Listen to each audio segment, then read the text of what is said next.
गजब के छियै हमर गाल रे रस सब भरल उठला लाल रे। गजब के छियै हमर गाल रे रस सब भरल उठला लाल रे। सब छौरा के मारै छियै हम जान, सब छौरा के मारै छियै हम जान।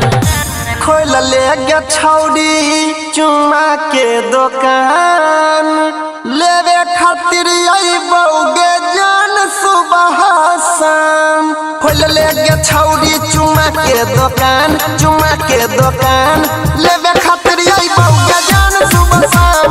खोल ले गे छौरी तो अपन दुकान है गई अपन दुकान, रोजे रोजे लेबो जान तोहर सामान।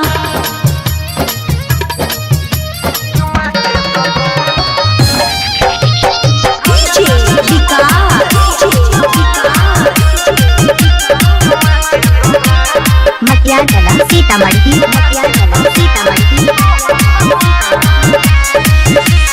पर नहीं जवानी तो खर्चा, जल्दी छपा ले तू पर्चा। नोट के गोडी कमाई भी कोई जेतो सगरो के चर्चा। सबके न लगे सटेबई, सबके न चुमा देबई। जेकरा पर मन हेतै रे ओकरे पर पूरा लुटेबई। कथिला होय छही तू परेशान, कथिला होय छही तू परेशान। खोल ले गे छौरी चुमा के दुकान, लेवे खातिर अइबौगे जान सुबह शाम। खोल ले गे छौरी चुमा के दुकान, चुमा के दुकान, लेवे खातिर अइबौगे जान सुबह शाम। खोल ले गे छौरी तो अपन दुकान है गई अपन दुकान, रोजे रोजे लेबो जान तोहर सामान।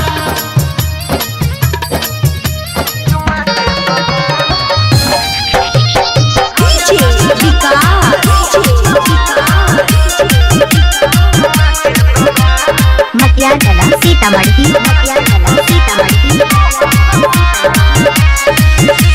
सही सही दाम लगैबो, घाटा नहीं लागे गे देबो। तोरा दुकान के छोड़ के जान दोसर दुकान नहीं जेबो। लाखों के हमर जवानी छोड़ाबै छै सब पानी। सुमन सोना के संगे कर नहीं तू छेड़खानी। अनिल सनी बंद राख जुबान, अनिल सनी बंद राख जुबान।